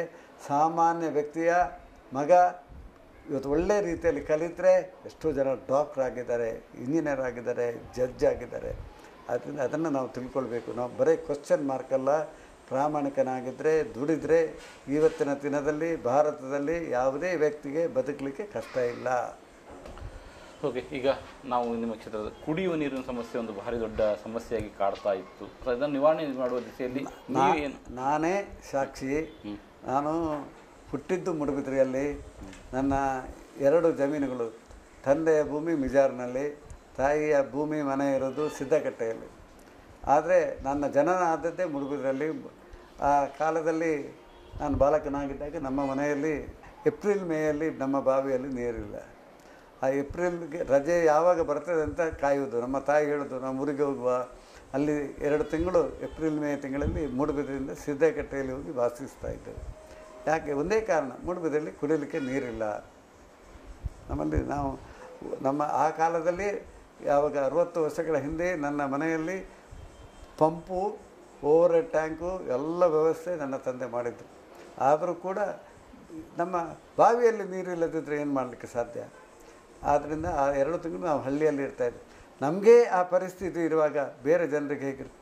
ಆದರೆ ನಾನು ಶಾಸಕನಾದ ನಂತರ ಮೂಡುಬಿದ್ರೆಯಲ್ಲಿ ಪುಚ್ಚಮಗರು ವೆಂಟೆಡ್ ಡ್ಯಾಮ್ ನಿರ್ಮಾಣ ಮಾಡಿದ್ದೇವೆ, ಅಲ್ಲಿ ಜಾಕ್ವೆಲ್ ನಿರ್ಮಾಣ ಮಾಡಿದ್ದೇವೆ, ಶುದ್ಧ ನೀರಿನ ವ್ಯವಸ್ಥೆ ಮಾಡಿದ್ದೇವೆ. ಅಲ್ಲಿಂದ ಕುಡಿಯುವ ನೀರನ್ನು ಮೂಡುಬಿದ್ರೆ ಪುರಸಭೆಗೆ ತಂದು ಅಲ್ಲಿ ಅದನ್ನು ಪ್ಯೂರಿಫಿಕೇಷನ್ ಮಾಡಿ ಒಂದು ಸುಮಾರು 7-8 ಕಡೆ ಓವರ್ ಹೆಡ್ ಟ್ಯಾಂಕ್ಗಳ ನಿರ್ಮಾಣ ಮಾಡಿ ಸಮಗ್ರ ಮೂಡುಬಿದ್ರೆಗೆ ಕುಡಿಯುವ ನೀರನ್ನು ಒದಗಿಸುವಂಥ ಕೆಲಸ ನಾನು ಶಾಸಕನಾದ ನಂತರ ಮಾಡಿದಂಥದ್ದು ಇತಿಹಾಸ. ಈಗ ನೀವು ಕೇಳ್ತಾ ಈಗಾಗ ನೀವು ನಿಮ್ಮ ಪ್ರತಿಯೊಂದು ಇದಕ್ಕೂ ನಿಮ್ಮ ಹಿನ್ನೆಲೆಯನ್ನು ಇಟ್ಟು ಮಾತನಾಡ್ತಾ ಇದ್ದೀರಿ. ಸೊ ಆದ್ದರಿಂದ ನಾನು ಪೂರ್ವಕವಾಗಿ ಕೇಳ್ತಾ ಇರೋದು ನಿಮ್ಮ ರಾಜಕೀಯಕ್ಕೆ ಬಂದ ಹಿನ್ನೆಲೆ ಬಗ್ಗೆ ಒಂದಿಷ್ಟು ಮಾಹಿತಿ. ನಾನು ರಾಜಕೀಯಕ್ಕೆ ಬರ್ತೇನೆ ಅಂದರೆ ಎಣಿಸಿದವಲ್ಲ. ನಾನು ವಿದ್ಯಾರ್ಥಿ ಆಗಿದ್ದಾಗಲೇ ನನಗೆ ರಾಜಕೀಯದ ವ್ಯಕ್ತಿಗಳ ಪರಿಚಯ ಇತ್ತು. ವಿದ್ಯಾರ್ಥಿ ನಾಯಕನಾಗಿದ್ದೆ. ಆ ರೀತಿ ನಾನು 1970-71ರಲ್ಲಿ ರಂಗನಾಥ ಶೆಣೈ ಮೂಡುಬಿದ್ರೆಯಲ್ಲಿ ಪಾರ್ಲಿಮೆಂಟ್ ಚುನಾವಣೆಗೆ ನಿಲ್ಲುವಂಥ ಸಂದರ್ಭದಲ್ಲಿ ವೀರಪ್ಪ ಮೊಯ್ಲಿಯವರ ಒಂದು ಪ್ರಭಾವದಿಂದ ಕಾರ್ಯಕರ್ತನಾಗಿ ಸೇರಿದವ. ನಾವು ಎಲ್ಲ MLA ಆಗ್ತೇವೆ ಅಂತ ಎಣಿಸೇ ಇರಲಿಲ್ಲ. ಆದರೆ ತದನಂತರ ಮೂಡುಬಿದ್ರೆಯಲ್ಲಿ ದಾಮೋದರ ಮುಲ್ಕಿಯವರು ಶಾಸಕರಾದರು. ಅವರ ಚುನಾವಣೆಯಲ್ಲಿ ಕೆಲಸ. ಆ ಕಾಲದಲ್ಲಿ ಕಾಂಗ್ರೆಸ್ ವಿರುದ್ಧ ಒಂದು ದೌರ್ಜನ್ಯ ಇತ್ತು. ಶ್ರೀಮಂತ ವರ್ಗ ಕಾಂಗ್ರೆಸ್ಸಿನ ವಿರುದ್ಧ ಒಂದು ದೌರ್ಜನ್ಯ ಮಾಡ್ತಾ ಇದ್ದಂಥ ಕಾಲ ಇತ್ತು. ಅದನ್ನು ಎದುರಿಸಿ ನಾನು ಕಾಂಗ್ರೆಸ್ ಪಕ್ಷದ ಕಾರ್ಯಕರ್ತನಾಗಿದ್ದವ. ನನ್ನ ಮನೆಯಲ್ಲಿ ಭಾಳ ದೊಡ್ಡ ಶ್ರೀಮಂತಿಗೆ ಇದ್ದರೂ ನಮ್ಮ ಬೇಕಾದಷ್ಟು ಭೂಮಿ ಕಾಂಗ್ರೆಸ್ ಸರ್ಕಾರದಲ್ಲಿ ಒಕ್ಕಲು ಮಸೂದೆ ಕಾನೂನಿನ ಮುಖಾಂತರ ರೈತರಿಗೆ ಹೋಗಿದ್ದರೂ ಕೂಡ ಕಾಂಗ್ರೆಸ್ಸಿನ ಮೇಲೆ ಶ್ರೀಮಂತರ ದೌರ್ಜನ್ಯವನ್ನು ವಿರೋಧಿಸಿ ನಾನು ಕಾಂಗ್ರೆಸ್ಸಿನ ಕಾರ್ಯಕರ್ತನಾದವ. ಆದ್ದರಿಂದ ಆ ದಿಸೆಯಲ್ಲಿ ನನ್ನ ತಂದೆ ತಾಯಿಗಳ ಭೂಮಿ ಅದೊಂದು ಕಾನೂನಿನ ಚೌಕಟ್ಟು. ಆವಾಗ ನಾವು ಹೇಳ್ತಾ ಇದ್ದೆವು, ಇಲ್ಲ ಭಾಳ ಜನ ಹೇಳ್ತಾಯಿದ್ರು, ಇಂದಿರಾ ಗಾಂಧಿ ನಮ್ಮೆಲ್ಲ ಭೂಮಿಯನ್ನೆಲ್ಲ ಕಿತ್ತುಕೊಂಡ್ರು, ನಾವು ಹೇಗೆ ಬದುಕುವುದನ್ನು. ಆದರೆ ಇವತ್ತು 30-40 ವರ್ಷಗಳ ನಂತರ ನಾನು ಇವತ್ತು ಅನುಭವಿಸ್ತೇನೆ. ಆ ದಿವಸ ನಮ್ಮ ಭೂಮಿ ಹೋದದ್ರಿಂದಾಗಿ ನಾವು ಒಳ್ಳೆಯದಾದೆವು. ಇಲ್ಲದಿದ್ದರೆ ನಾವು ಕೃಷಿ ಬದುಕಿನಲ್ಲೇ ಇದ್ದವರು. ಕೃಷಿ ಭೂಮಿಗಳು ಆ ಸಂದರ್ಭದಲ್ಲಿ ಒಕ್ಕಲು ಮಸೂದೆ ಕಾನೂನಿನ ಮುಖಾಂತರ ಹೆಚ್ಚಿನ ಭೂಮಿ ನಮ್ಮಿಂದ ಕೈ ತಪ್ಪಿದ್ರಿಂದಾಗಿ ನಾವು ಬೇರೆ ವ್ಯವಹಾರಕ್ಕೆ ಕೈ ಇಡುವಂಥ ಕೆಲಸ ಆಯಿತು. ನಾನು ಬೇರೆ 2-3 ವ್ಯವಹಾರಗಳಿಗೆ ಬೆಂಗಳೂರಿಗೆ ಹೋಗಿ ಪ್ರಯತ್ನಿಸಿದೆ, ಅಲ್ಲಿ ಸಕ್ಸಸ್ ಆಗಲಿಲ್ಲ. ಆನಂತರ ಬಸ್ ವ್ಯವಹಾರ, ಟ್ರಾನ್ಸ್ಪೋರ್ಟ್ ಫೀಲ್ಡಿಗೆ ನಾನು ಇಳಿದೆ, ಬೆಂಗಳೂರಿನಲ್ಲೇ ಇದ್ದೆ. ಆವಾಗ ನನಗೆ ಕಂಡಿತು, ನಾನು ಶಾಸಕನಾದರೆ ಒಳ್ಳೆಯದಲ್ವ, ನನ್ನ ಊರಿನಲ್ಲಿ ಏನಾದರೂ ಮಾಡ್ಬೋದು ಎಂಬ ಭಾವನೆ ಹುಟ್ಟಿತು. ಆ ನಂತರ ನಾವು ಸಕ್ರಿಯವಾಗಿ ಕಾಂಗ್ರೆಸ್ನಲ್ಲಿ ನನ್ನನ್ನು ನಾನು ತೊಡಗಿಸಿಕೊಂಡೆ. ಆಮೇಲೆ 1992ರಲ್ಲಿ ಕಾಂಗ್ರೆಸ್ ಪಕ್ಷದ ಪ್ರಾಮಾಣಿಕ ಕಾರ್ಯಕರ್ತ ಎಂಬ ನೆಲೆಯಲ್ಲಿ ವೀರಪ್ಪ ಮೊಯ್ಲಿಯವರು ವಿಧಾನ ಪರಿಷತ್ತಿನ ಸದಸ್ಯತ್ವದ ಅವಕಾಶವನ್ನು ಕಲ್ಪಿಸಿಕೊಟ್ಟರು. ಆವಾಗಲೂ ನನಗೆ ಬಡವರಿಗೆ ಕೆಲಸ ಮಾಡಬೇಕೆಂಬ ಭಾವನೆ ಇರಲಿಲ್ಲ. ಏನೋ ನಾನು MLC ಆಗಿದ್ದೇನೆ ಅಂತ ಭಾವನೆ ಇತ್ತು. ಯಾವಾಗ MLA ಆಗ್ತೇನೆ ಆವಾಗ ಬಡವರು ಬರುವ ನಮ್ಮಲ್ಲಿ ದಿನ ಬೆಳಿಗ್ಗೆ ಬಂದು ಅವರ ಕಷ್ಟವನ್ನು ತೋಡಿಕೊಂಡಾಗ ನಮಗೆ ಗೊತ್ತಾಯಿತು MLA ಕೆಲಸ ಸ್ವಲ್ಪ ಕಷ್ಟ. ನಾನು ಹೆಚ್ಚು ಜನ ನಮ್ಮಲ್ಲಿ ನಿರೀಕ್ಷೆಯನ್ನು ಇಟ್ಟುಕೊಂಡಿದ್ದಾರೆ ಎಂಬುದು ತಿಳ್ಕೊಂಡಿದ್ದು. ಅದಕ್ಕೆ ಸರಿಯಾಗಿ ನನ್ನನ್ನು ನಾನು ಬದಲಾಯಿಸಿಕೊಳ್ಬೇಕು ಎಂಬ ಭಾವನೆ ಬಂತು. ವೀರಪ್ಪ ಮೊಯ್ಲಿಯವರು ಹೇಳಿದರು ನನಗೆ, ನಿನ್ನ ಶ್ರೀಮಂತಿಕೆ ಪ್ರದರ್ಶನ ಮಾಡಲಿಕ್ಕೆ ನಿನ್ನನ್ನು MLC ಮಾಡಿದ್ದಲ್ಲ, ಜನರ ಸೇವೆ ಮಾಡಲಿಕ್ಕಾಗಿ ನಿನ್ನನ್ನು MLC ಮಾಡಿದ್ದು. ಆದ್ದರಿಂದ ಸ್ವಲ್ಪ ಬಡವರು ಬಂದಾಗ ಅರ್ಜಿ ಅದನ್ನೆಲ್ಲ ನೋಡಬೇಕು, ಅದನ್ನು ಮುಖ್ಯಮಂತ್ರಿಗಳಿಗೆ ತಲುಪಿಸಿ ಅವರಿಗೆ ಸಹಾಯ ಮಾಡುವಂಥ ಮನೋಭಾವವನ್ನು ನೀನು ಕಂಡುಕೊಳ್ಳಬೇಕು ಎಂಬ ಸಂದೇಶವನ್ನು ಆ ಸಂದರ್ಭದಲ್ಲಿ ಕೊಟ್ಟಿದ್ದರು. ತದನಂತರ ಅದು ಪ್ರಾಕ್ಟಿಕಲ್ ಆಗಿ ಬರಲಿಕ್ಕೆ ನಾನು MLA ಆದ ನಂತರವೇ ಅದರ ಕಹಿ ಸಿಹಿ ಎಲ್ಲ ಅನುಭವಿಸಲಿಕ್ಕೆ ಸಾಧ್ಯ ಆಯಿತು. ಓಕೆ, ಇನ್ನು ನಿಮ್ಮ ಕ್ಷೇತ್ರದ ವಿಷಯ ಬಂದರೆ, ನೀವಂದರೆ ಕ್ಷೇತ್ರ ಮರು ವಿಂಗಡಣೆ ಬಳಿಕ ಕೆಲವಷ್ಟು ಕ್ಷೇತ್ರಗಳು ನಿಮಗೆ ಸೇರಿದ್ದಾವೆ. ಸೊ ಅದರ ಅಂದರೆ ನೀವು ಹಿಂದೆ ಇದ್ದ ಕ್ಷೇತ್ರಕ್ಕೂ ಈಗ ನೀವು ನನಗೇನು ಅಂತ ಅದು ವ್ಯತ್ಯಾಸಗಳು ಕಾಣಲಿಲ್ಲ. ನಾನಾಗಿ ಬಯಸಿ ಬಂದ ಕ್ಷೇತ್ರ. ನನ್ನನ್ನು ಯಾರೂ ನೀನು MLA ಆಗು, ಜನಸೇವೆ ಮಾಡು ಅಂತ ಹೇಳಲಿಲ್ಲ. ನಾನೇ ನನ್ನ ಉದ್ದಿಮೆ ವೃದ್ಧಿಯಾದಂಥ ಸಂದರ್ಭದಲ್ಲಿ ನಾನು ಯಾಕೆ ರಾಜಕೀಯದಲ್ಲಿ ಇರಬಾರ್ದು ಅಂತ ದಿಸೆಯಿಂದ ನಾನು ರಾಜಕೀಯಕ್ಕೆ ಬಂದವ. ಇಷ್ಟು ದೊಡ್ಡ ಪ್ರಮಾಣದಲ್ಲಿ ನಾನು ನಮ್ಮನ್ನು ತೊಡಗಿಸ್ಕೊಳ್ಬೇಕು ಅಂತ ಪರಿಸ್ಥಿತಿ ಬರ್ತೇನೆ ಅಂತ ನಾನು ತಿಳ್ಕೊಳ್ಳಿಲ್ಲ. ಇವತ್ತಿನ ಪರಿಸ್ಥಿತಿ ಏನಾಗಿದೆ ಅಂದರೆ, ನಾವು ಹೆಂಡತಿ ಮಕ್ಕಳಿಗೆ ಸರಿಯಾಗಿ ಸಿಗೋಲ್ಲ. ನಾವು ಮನೆಗೆ ಹೋಗೋದು 12 ಗಂಟೆ 1 ಗಂಟೆ ರಾತ್ರಿಗೆ. ನಾನೊಂದು ಕೋಲಕ್ಕೆ ಹೋಗೋದಿದ್ದರೂ ನನ್ನ ಕಾರ್ಯಕರ್ತರು ಬೇಸರ ಮಾಡ್ತಾನೆ. ಈಗ ನಿಮ್ಮಲ್ಲಿ ಇಂಟರ್ವ್ಯೂ ಮಾಡ್ತಾಯಿದ್ದೀರಿ, ಈಗಲೂ ನಾನು 3 ಮದುವೆಯಲ್ಲಿ ನಮ್ಮನ್ನು ಕಾಯ್ತಾ ಇದ್ದಾರೆ. MLA ಬರ್ತಾರಾ, ಬರದಿದ್ದರೆ ಬೇಸರ, ಆಟಕ್ಕೆ ಬರದಿದ್ದರೆ ಬೇಸರ, ಮನೆ ಕೋಲಕ್ಕೆ ಬರದಿದ್ದರೆ ಬೇಸರ, ಮನೆ ಒಕ್ಕಲಿಗೆ ಹೋಗದಿದ್ದರೆ ಬೇಸರ. ಇದು ಕಾರ್ಯಕರ್ತರ ಭಾವನೆ. ಅದೇ ಸ್ಪಂದಿಸುವುದು ನಮ್ಮ ಭಾಳ ಮುಖ್ಯ ಕೆಲಸ ಆಗಿರ್ತದೆ. ನಮ್ಮ ಪಕ್ಷಕ್ಕಾಗಿ ದುಡ್ದಿರ್ತಾರೆ. ಅವರ ಯಾವುದೋ ಒಳ್ಳೆಯ ಕೆಲಸಕ್ಕೆ ಶಾಸಕ ಬರಬೇಕು ಎಂಬ ನಿರೀಕ್ಷೆ ಇಟ್ಟಿದ್ದಾರೆ. ಅದನ್ನೆಲ್ಲ ಪೂರೈಸಬೇಕು. ಅದರೊಡನೆ ಕ್ಷೇತ್ರದ ಅಭಿವೃದ್ಧಿಯನ್ನು ಮಾಡಬೇಕು, ಬಡವರ ಕಲ್ಯಾಣವನ್ನು ಮಾಡಬೇಕು, ಬಡವರ ಕಷ್ಟಕ್ಕೆ ನಮ್ಮನ್ನು ನಾವು ತೊಡಗಿಸ್ಕೊಳ್ಬೇಕು. ಇದೆಲ್ಲ ದೊಡ್ಡ ಜವಾಬ್ದಾರಿ ಶಾಸಕನ ಮೇಲಿದೆ. ಸೊ ಇನ್ನು ನಿಮ್ಮ ಮುಲ್ಕಿ, ಮೂಡುಬಿದ್ರೆ ಹಾಗೂ ಬಜ್ಪೆ ಈ 3 ಕ್ಷೇತ್ರಗಳನ್ನು ಅದಕ್ಕೆ ಬೇಕಾದ ಯಾವ ವಿಶೇಷತೆ ಅಂದರೆ ಈ ಚುನಾವಣೆಯಲ್ಲಿ ನೀವು ಮುಲ್ಕಿಗೆ ಏನು ಕೊಡ್ಲಿಕ್ಕೆ ಬಯಸ್ತೀರಿ, ಮೂಡುಬಿದ್ರೆಗೆ ಏನು ಕೊಡ್ಲಿಕ್ಕೆ ಬಯಸ್ತೀರಿ, ಅಥವಾ ಬಜ್ಪೆಗೆ ಏನು ಕೊಡ್ಲಿಕ್ಕೆ ಬಯಸ್ತೀರಿ? ನಾನು ಕೊಡೋದಲ್ಲ, ಸರ್ಕಾರ ಕೊಡೋದು, ನಾನು ಮಾಡಬೇಕು. ಈಗ ಪ್ರಾಮುಖ್ಯವಾಗಿ ಮೂಡುಬಿದ್ರೆ ರಸ್ತೆಗಳನ್ನೆಲ್ಲ, ಹೆಚ್ಚಿನ ರಸ್ತೆಗಳನ್ನು ಅಭಿವೃದ್ಧಿಪಡಿಸಿದ್ದೇವೆ. ಇನ್ನೂ ಕೆಲವು ಸಣ್ಣ ಪುಟ್ಟ ರಸ್ತೆಗಳ ಅಭಿವೃದ್ಧಿ ಇದೆ. ಮುಖ್ಯವಾಗಿ ಮೂಡುಬಿದ್ರೆಗೆ UGD, ಅಂಡರ್ಗ್ರೌಂಡ್ ಡ್ರೈನೇಜ್ ಏನಾಗಿದೆ. ಇವತ್ತು ಅವಿಭಾಜ್ಯ ದಕ್ಷಿಣ ಕನ್ನಡ ಜಿಲ್ಲೆಯಲ್ಲಿ ಉಡುಪಿ ಮತ್ತು ಮಂಗಳೂರು ಬಿಟ್ಟರೆ ದೊಡ್ಡ ಪಟ್ಟಣ ಮೂಡುಬಿದ್ರೆ. ಮೂಡುಬಿದ್ರೆಯಲ್ಲಿ ಇದ್ದಷ್ಟು ಫ್ಲ್ಯಾಟ್ ಪುತ್ತೂರಿನಲ್ಲಿ ಇಲ್ಲ, ಕುಂದಾಪುರದಲ್ಲಿ ಇಲ್ಲ. ಅಷ್ಟು ಫ್ಲ್ಯಾಟ್ಸ್ ಮೂಡುಬಿದ್ರೆಯಲ್ಲಿ ಬಂದಿದೆ. ಆದ್ದರಿಂದ ಮೂಡುಬಿದ್ರೆಯಲ್ಲಿ UGD ಭಾಳ ಅವಶ್ಯಕತೆ ಇದೆ. ಕಳೆದ 10 ವರ್ಷಗಳಿಂದ ನಾನು ಪ್ರಯತ್ನ ಮಾಡ್ತಾಯಿದ್ದೆ. ಹಿಂದೆ ನಮಗೆ ಕುಮಾರಸ್ವಾಮಿಯವರ ಸರ್ಕಾರ ಬಂತು, ಆಮೇಲೆ ಯಡಿಯೂರಪ್ಪ ಸರ್ಕಾರಗಳಿರಲಿಲ್ಲ. ನಮ್ಮ ಸರ್ಕಾರ 5 ವರ್ಷ ಇತ್ತು. ನಾನು ಆಸೆ ಇಟ್ಟಿದ್ದೆ, ಕೇಂದ್ರ ಸರ್ಕಾರಕ್ಕೆ ಮನವಿಯನ್ನು ಕೂಡ ಕೊಟ್ಟಿದ್ದೆವು. ಅದು ಯಾವಾಗಲೂ UGDಗೆ ಭಾಳ ದೊಡ್ಡ ಹಣ ಬೇಕು. ಇವತ್ತು ಮೂಡುಬಿದ್ರೆ UGD ಮಾಡಬೇಕಾದ್ರೆ 80 ಕೋಟಿ ರೂಪಾಯಿ ಬೇಕು. ಅದಕ್ಕಾಗಿ ಯಾವಾಗಲೂ ಕೇಂದ್ರ ರಾಜ್ಯ ಸರ್ಕಾರ ಜಂಟಿಯಾಗಿ ಆ ಕಾರ್ಯಕ್ರಮಗಳನ್ನು ತೆಗೆದುಕೊಳ್ತಾರೆ. ಆದರೆ ಈ ಕಳೆದ 4 ವರ್ಷದಲ್ಲಿ ಕೇಂದ್ರ ಸರ್ಕಾರ ಯಾವುದೇ UGDಯನ್ನು ಕರ್ನಾಟಕದಲ್ಲಿ ತೆಗೆದುಕೊಳ್ಳದೆ ಇದ್ದದ್ರಿಂದಾಗಿ ನನ್ನ ಮೂಡುಬಿದ್ರೆಯ UGD ಕೆಲಸ ಕೂಡ ನೆನಗುದಿಗೆ ಬಿದ್ದಿದೆ. ಅದಕ್ಕಾಗಿ ಮುಖ್ಯಮಂತ್ರಿಗಳ ಮೊರೆ ಹೋಗಿದ್ದೇನೆ. 1 ವರ್ಷದಿಂದ ಮುಖ್ಯಮಂತ್ರಿಗಳ ಮೊರೆ ಹೋಗಿ ಏನಾದರೂ ಮಾಡಿ UGD ಆಗಲೇಬೇಕು ಅಂತ ಹಠ ಹಿಡಿದಿದ್ದೇನೆ. ಒಪ್ಪಿದ್ದಾರೆ. ಈ ಬಜೆಟ್ ಆಗಲಿ ಅಂತ ಹೇಳಿದ್ರು. ಬಜೆಟ್ ಆಗುವಾಗಲೇ ಚುನಾವಣೆ ಬಂತು. ಆದ್ದರಿಂದ ಹೊಸ ಸರ್ಕಾರ ಬಂದ ಕೂಡಲೇ ಪ್ರಾಮುಖ್ಯವಾಗಿ ಆದ್ಯತೆಯಲ್ಲಿ ಮೂಡುಬಿದ್ರೆಯ UGDಯನ್ನು ಪೂರೈಸುವಂಥ ಕೆಲಸ ಮಾಡಿದ್ದೇವೆ. ಇವಾಗಲೇ 10% ಕೆಲಸ ಪ್ರಾರಂಭಿಸಿದ್ದೇವೆ. ಅದಕ್ಕೆ ಬೇಕಾದಂಥ ಜಾಗದ ಎಕ್ವೈರ್ ಮಾಡಿದ್ದೇವೆ. ಆ ರೀತಿ ಬೇರೆ ಬೇರೆ ಕೆಲಸಗಳನ್ನೆಲ್ಲ ಮಾಡಿ ಇಟ್ಟಿದ್ದೇವೆ. ಈಗ ಬರೀ ನಮಗೆ ಸರ್ಕಾರ ಅನುದಾನವನ್ನು ಸ್ಯಾಂಕ್ಷನ್ ಮಾಡೋದು ಮಾತ್ರ ಬಾಕಿದೆ. ಪ್ಲ್ಯಾನ್ ಕೂಡ ಸರ್ಕಾರದ ಮಟ್ಟದಲ್ಲಿದೆ. ಆ ರೀತಿ ಮೂಡುಬಿದ್ರೆಗೆ UGD, ಅದೇ ರೀತಿ ಮುಲ್ಕಿಗೂ ಕೂಡ UGD ಆಗಬೇಕಾಗಿದೆ. ಅಲ್ಲೇ ಕುಡಿಯುವ ನೀರಿಗಾಗಿ ಈ ಸಲ ಸಿದ್ದರಾಮಯ್ಯನವರ ಸರ್ಕಾರ 15 ಕೋಟಿ ರೂಪಾಯಿ ವಿಶೇಷ ಅನುದಾನವನ್ನು ಒದಗಿಸಿದ್ದಾರೆ. ಕೆಲಸ ಪ್ರಾರಂಭ ಆಗಿದೆ. ಅದಕ್ಕೆ ಈಗ ಏನಾಗಬೇಕು, ಅಲ್ಲಿ ಕೂಡ ಫ್ಲ್ಯಾಟ್ ಸಿಸ್ಟಮ್ಸ್ ಬಂದಿದೆ. ಯಾವಾಗ ಒಂದು ಪಟ್ಟಣದಲ್ಲಿ ಫ್ಲ್ಯಾಟ್ ಸಿಸ್ಟಮ್ ಬರ್ತದೆ, ಅಲ್ಲಿಯ ಬಾವಿಗಳಿಗೆಲ್ಲ ಹಾನಿ ಆಗ್ತದೆ. ಆ ದೃಷ್ಟಿಯಿಂದ ಅಲ್ಲಿ ಕೂಡ UGD ಕೆಲಸ ತೆಗೆದುಕೊಳ್ತೇವೆ. ಅದೇ ಇನ್ನೊಂದು ಭಾಗ ಬಜ್ಪೆ ಒಂದು ಗ್ರಾಮ ಪಂಚಾಯತ್ ಇದೆ. ಅದನ್ನು ನಗರ ಪಂಚಾಯತ್ ಆಗಿ ಮಾಡಬೇಕು. ಅಲ್ಲಿ ಕೂಡ UGD ಸಿಸ್ಟಮ್ ತರಬೇಕು ಎಂಬುದು ನಮ್ಮ ಬಯಕೆ. ಆದ್ದರಿಂದ ದೊಡ್ಡ ಜವಾಬ್ದಾರಿ ಇದೆ. ಇವತ್ತು ಈ ಸಲ ನಾನು ಶಾಸಕನಾಗಿ ಆರಿಸಿ ಬಂದ ನಂತರ ಬಜ್ಪೆಯನ್ನು ಕೂಡ ನಗರ ಪಂಚಾಯತ್ ಆಗಿ ಮಾಡಬೇಕು. ಅಲ್ಲಿ ಕೂಡ UGD ಸಿಸ್ಟಮ್ ವೃದ್ಧಿಪಡಿಸಬೇಕು. ಅದೇ ರೀತಿ ಪುಣ್ಯಕ್ಷೇತ್ರ ಕಟೀಲಿನಲ್ಲಿ ಕೂಡ UGD ಅಲ್ಲಿ ಕೂಡ ಅವಶ್ಯಕತೆ. ಅಲ್ಲಿ ನದಿ ಹರಿತಾ ಇದೆ, ಪಕ್ಕದಲ್ಲಿ ದೇವಸ್ಥಾನ ಇದೆ. ಆದ್ದರಿಂದ ಅಲ್ಲಿಗೂ ಕೂಡ ಬೇಡಿಕೆ ಇದೆ. ಅಲ್ಲಿ UGD ಮಾಡಬೇಕು. ಇನ್ನೊಂದು ಭಾಗ ಕಿನ್ನಿಗೋಳಿ ಕೂಡ ಅಲ್ಲಿ ಗ್ರಾಮ ಪಂಚಾಯತ್ ಆಗಿದೆ. ಅದನ್ನು ನಗರ ಪಂಚಾಯತ್ ಆಗಿ ಮಾಡಬೇಕು. ಅಲ್ಲಿ ಕೂಡ UGD ಬಹಳ ಪ್ರಾಮುಖ್ಯವಾದದ್ದು. UGD ಮುಲ್ಕಿಗೂ ಬಜ್ಪೆಗೂ ಕೂಡ ನೀರನ್ನು ತರುವಂಥ ಕೆಲಸ ಮಾಡಿದ್ದೇವೆ. ಬಜ್ಪೆಗೆ ಬಹುಗ್ರಾಮ ಕುಡಿಯುವ ನೀರಿನ ಯೋಜನೆ 18 ಕೋಟಿ ರೂಪಾಯಿ ಯೋಜನೆ ತಂದಿದ್ದೇವೆ. ಕೆಲಸ ಆಗ್ತಾಯಿದೆ. ಬಹುಗ್ರಾಮ ಕುಡಿಯುವ ನೀರಿನ ಯೋಜನೆ ಮುಖಾಂತರ ನೀರು ಬರ್ತಾಯಿದೆ.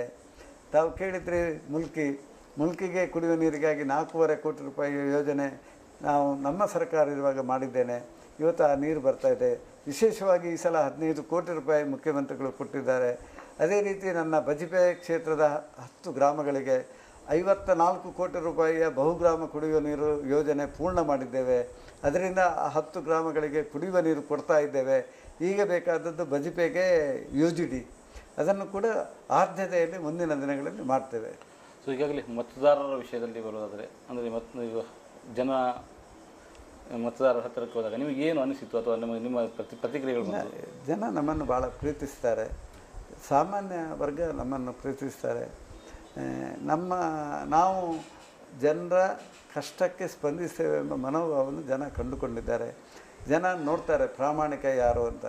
ಪ್ರಾಮಾಣಿಕ ಬೋರ್ಡ್ ಹಾಕಿಕೊಂಡಾದಾಗ ನಾನು ಪ್ರಾಮಾಣಿಕ ಆಗೋಲ್ಲ, ನನ್ನ ಬದುಕಿನಲ್ಲಿ ಪ್ರಾಮಾಣಿಕನಾಗಿದ್ದಾಗ ಮಾತ್ರ ಜನ ನಮ್ಮನ್ನು ಅರಿಯುತ್ತಾರೆ. 20 ವರ್ಷದಿಂದ ನನ್ನನ್ನು ಜನ ನೋಡಿದ್ದಾರೆ. ನಾನು ಪ್ರಾಮಾಣಿಕ ಅಂತ ಹೇಳಿಕೊಂಡ್ರೆ ಅದಕ್ಕೆ ಹೆಚ್ಚು ಬೆಲೆ ಇಲ್ಲ. ಆದ್ದರಿಂದ ತಮ್ಮ ಕ್ಷೇತ್ರದ ಜನರಲ್ಲಿ ತಾವು ಕೇಳಿ ತಿಳ್ಕೊಂಡ್ರೆ ಒಳ್ಳೆಯದು. ಅಭಯಚಂದ್ರರ ವಿಷಯಕ್ಕೆ ಬಂದಾಗ ಒಂದು ಆರೋಪ ಇದೆ ಅಥವಾ ಅವ್ರ ಮೇಲೆ, ಅಂದರೆ ಅವರು ಕೋಪ ಹೆಚ್ಚು ಪ್ರದರ್ಶಿಸ್ತಾರೆ ಅಂತ. ಅದು ಯಾಕೆ? ನಾನು ಕೋಪ ಪ್ರದರ್ಶಿಸುವುದಲ್ಲ, ಸತ್ಯಕ್ಕೆ ದೂರವಾದ ಸಬ್ಜೆಕ್ಟ್ ಬಂದಾಗ ಅದೆಲ್ಲ ಸ್ವಲ್ಪ ಗೊಂದಲ ಆಗ್ತದೆ. ಆವಾಗ ಸ್ವಲ್ಪ ಸಿಟ್ಟು ನಮ್ಮ ಏನಾದರೂ ಸಿಟ್ಟಿದೆ 2 ನಿಮಿಷ ಮಾತ್ರ. ಸತ್ಯಕ್ಕೆ ದೂರವಾದ ವಿಷಯ ಪ್ರಸ್ತಾವ ಆದಾಗ ಅದೊಂದು ಮನುಷ್ಯನ ಸಹಜ ಗುಣ, ಎಲ್ಲರಲ್ಲಿ ಇರೋದಿಲ್ಲ. ಕೆಲವರಿಗೆ ಎಷ್ಟು ದೂಷಣೆ ಮಾಡಿದರೂ ಏನು ಅವರು ಅದು ತಲೆ ಮಾತ್ರ ಅಲ್ಲಾಡಿಸ್ತಾರೆ, ಅವರಿಗೆ ಕೋಪ ಬರೋಲ್ಲ, ಕೆಲಸನೂ ಮಾಡೋಲ್ಲ. ನಾವು ಕೋಪ ಬಂದರೆ ಆ ಕೆಲಸ ಆಯ್ತಂತ ಲೆಕ್ಕ. ನಮಗೆ ಸಿಟ್ಟು ಬಂದರೆ ಒಮ್ಮೆ ಸಿಟ್ಟು ಬರ್ತದೆ, ಏನು ಅಷ್ಟು ದುಡ್ಡು ನಮ್ಮ ಹತ್ರ ಇದೆಯಾ, ಸರ್ಕಾರದಿಂದ ಎಲ್ಲವನ್ನು ಮಾಡಲಿಕ್ಕೆ ಸಾಧ್ಯವಾ ಎಂಬ ಸಿಟ್ಟು ಬರ್ತದೆ. ಆ ನಂತರ ಅರ್ಧ ಗಂಟೆ ಮೇಲೆ ನಾವು ಆಲೋಚನೆ ಮಾಡ್ತೇವೆ. ಆ ವ್ಯಕ್ತಿಗಳು ಬಂದು ನನ್ನಲ್ಲಿ ಕೇಳಿದ್ದು ಅವರಿಗಾಗಿ ಅಲ್ಲ, ಅವರ ಊರಿಗಾಗಿ. ಅವರು ಆ ಥರ ಒತ್ತಾಯ ಮಾಡಿದರೆ ಮಾತ್ರ ನಾನು ಬೆಂಗಳೂರಿನಲ್ಲಿ ಹೋಗಿ ಹೆಚ್ಚು ಶ್ರಮ ವಹಿಸ್ತೇನೆ, ಅದಕ್ಕಾಗಿ ನಮ್ಮ ಮೇಲೆ ಹೆಚ್ಚು ಒತ್ತಡವನ್ನು ತರ್ತಾರೆ ಎಂಬುದನ್ನು ನಾವು ಕೂಡ ತಿಳ್ಕೊಂಡಿದ್ದೇನೆ.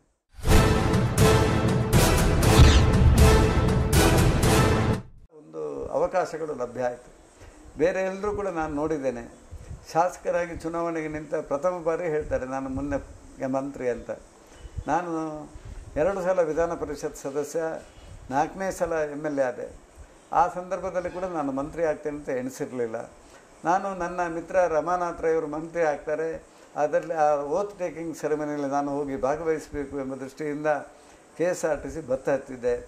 ಆವಾಗ ನನಗೆ IG ಇಂಟೆಲಿಜೆನ್ಸ್ ಫೋನ್ ಮಾಡಿದರು, ಅಭಯಚಂದ್ರ ಎಲ್ಲಿದ್ದೀರಿ? ನಾನು ಹೇಳಿದ್ದು ಬಸ್ ಹತ್ತಿದ್ದೇನೆ. ಇಲ್ಲ ನಾಳೆ ಬೆಳಗ್ಗೆ ಓಟ್ ಸ್ವ್ಯಾರಿಂಗ್ ಸೆರೆಮನಿ ಇದೆ, ನೀನು ಬರಬೇಕು. ಇಲ್ಲ ನಾನು ಬರ್ತಾ ಇದ್ದೇನೆ. ನೀನು ಬರುವುದಲ್ಲ, ನಿನ್ನನ್ನು ಮುಖ್ಯಮಂತ್ರಿಗಳು ಸ್ವ್ಯಾರಿಂಗ್ ತಗೊಳ್ಳಿಕ್ಕೆ ಕರೀತಾ ಇದ್ದಾರೆ ಎಂಬ ಸಂದೇಶವನ್ನು ಕೊಟ್ಟರು. ಭಾಳ ಸಂತೋಷಪಟ್ಟೆ. ನನಗೆ ಮುಖ್ಯಮಂತ್ರಿಗಳು